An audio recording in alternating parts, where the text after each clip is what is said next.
shift. The death of local news takes place each week, even right before our eyes. That is a headline in articles published in online trade journals that profess that public money should be used to provide local newspapers, much like NPR. That, my friends, is a load of baloney. Most of those who would profess to see the dearth of newspapers, the death of many, and the weekly parade of their demise just can't figure it out. Many blame the growth of the tech giants Facebook and Google soaking up national advertising and leaving crumbs on the table for small town newspapers. That isn't it. Many blame the lack of ad dollars from local advertisers for the folding of some 1,400 newspapers across America in the last decade. That isn't it either.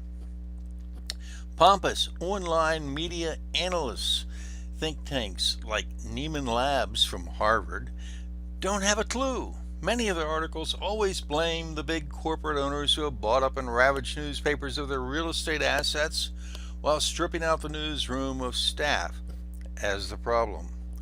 Neiman doesn't stand a chance of figuring it out, as they just don't know what the reader wants in a local newspaper. Why they are all wrong, confused, and perplexed at understanding their own industry? Why? One of the reasons is many of these news media folks racked up huge student loans to go to journalism schools where they learned lessons of sameness, boredom, pomposity, arrogance, and adherence to elitism.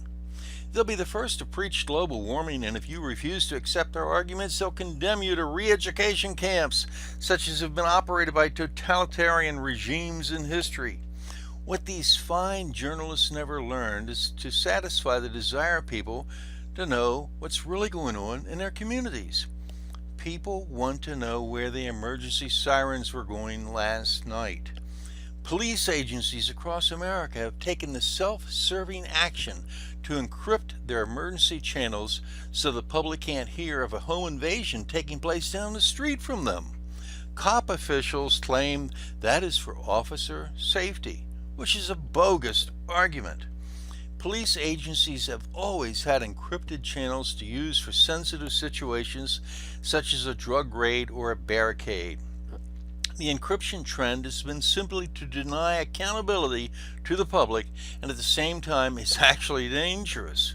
If a neighbor of a residence where a home invasion is underway can hear that call on their scanner, they can look out the window and perhaps get a tag number and a good description of the criminal's vehicle and thereby aid the police. A citizen can be the first responder to an officer trapped in a wreck of a cruiser, upside down and in danger of drowning in a ditch, but only if the call for help is not encrypted. Without a local newspaper to stand up to the power-hungry police officials and the sheriffs who have created their own official news agencies with tax dollars, pumping out feel-good public relations propaganda, the citizen has little to go on to separate fact from political baloney. Believe me, when the public has to rely upon the press releases of publicly paid former reporters acting as public affairs officers for crooked or good old boy politicians, watch out. Where were the local newspapers when it came to be sorting out the crooked land deals between elected officials and developers? Many times these newspapers and the vapid reporters were in the pockets of such conspirators. Often the news reporter didn't understand the complexities of development and were too busy pontificating to readers about their social justice beliefs to learn how much corrupt money flows with sewage lines.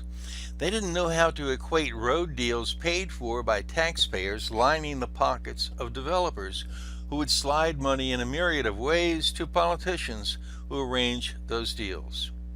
When large chains came into a community and bought out second and third generation family-owned newspapers and radio stations, the chains hired the cheap reporters right out of journalism school who didn't have a clue about anything but their leftist ideals, which were firmly entrenched in their mindsets. The old family-run newspapers were shed by those who never earned a living and couldn't wait to cash out after mom and pop kicked the bucket. Each time a national media chain has bought a local newspaper, That transaction created an immediate opportunity for a local entrepreneur to start a newspaper. A person who knows the local community and can obtain the local advertiser support to make it work. Big city chains buying up brewing companies across America ruined local beer. Craft brewers have saved local beer. It's as simple as that. Giving the reader the down and dirty on crime and politics, as if there's much difference, is what makes a newspaper work. One of the most famous news stories of all time came about because two rookie reporters followed up on the police investigation of a third-rate burglary of an office in the Watergate Hotel in Washington, D.C. Lucky for us that the District of Columbia Police hadn't encrypted their dispatch calls on the air. How many times has a reader picked up a local newspaper and seen photos of barns, flower beds full of tulips in the spring, or other mundane events instead of actual news?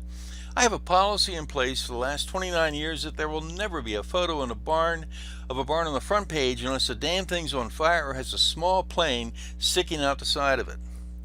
Alan Henney, a longtime news hound who runs a beach report from Rehoboth, Delaware for 4 months out of the year and does breaking news reports in the Washington area the balance of the year, noted that I had included night news reporters in my inaugural column of Night Shift. We still have any, he asked? I can't account for how many still exist, other than a few freelancers who sell video to major TV stations, but I suppose there are. At least I can affirm that I remain in that count, as hardly a night goes by that the news of crime is not covered in the Chesapeake Today. We have the best and most productive criminals in the world in the Chesapeake region. In short, all it takes for a local newspaper to thrive, and many do, is for the paper to have a commitment to cover local government and local crime with no holds barred. When that happens, local advertisers will support the endeavor as they know that is where the readers are, and readers will buy it and then be in a position to make up their own minds, uncluttered by government press releases and Facebook pages run by politicians. A town without local news coverage is a town ripe for corruption. The very worst thing that could happen is for liberal politicians to have anything to do with funding news operations through tax dollars in some sort of murky Frankenstein creation as proposed by U.S. Senator Ben Cardin of Maryland. Bonehead Ben's idea, if implemented, would be the first step to government-run and controlled news produced by mental midgets. They could only evolve into political cesspools of misinformation with the dedicated purpose of indoctrination of the public to approved points of view. What we need to restore local newspapers are entrepreneurs committed to providing local news coverage without any Associated Press filler stories. Anybody can get the AP baloney anywhere. What they can't get is hard-knuckled investigative reporting of the local government agencies, judicial and law enforcement. Stories about a sheriff who hires his campaign director in a new state-funded local opioid crisis director position in each county of Maryland. In that county, the money was used as a political payoff for a crony instead of tackling the heroin and fentanyl problem. Never let a politician fail to take advantage of a crisis in order to grab political cash. Such stories need to be told by reporters who are hired for talent, not for leftist, political, social justice, dogmatic views. The best way to flush them out is to require a prospective reporter to sit down and compose an extemporaneous essay on the Bill of Rights. No Google, no cheating. If that would-be reporter is not familiar with the Bill of Rights, how can he or she possibly be a news reporter? If they begin with a tirade against the Second Amendment, how can they possibly follow the rules laid down by an editor or respect the constitutional rights of citizens for free assembly, protection from warrantless searches, or the right of due process? Ben Bradley once told me, and he was asked what he thought of the historic GOP takeover of Congress in 1994 that resulted of the turnover from the 40 years of control by Democrats.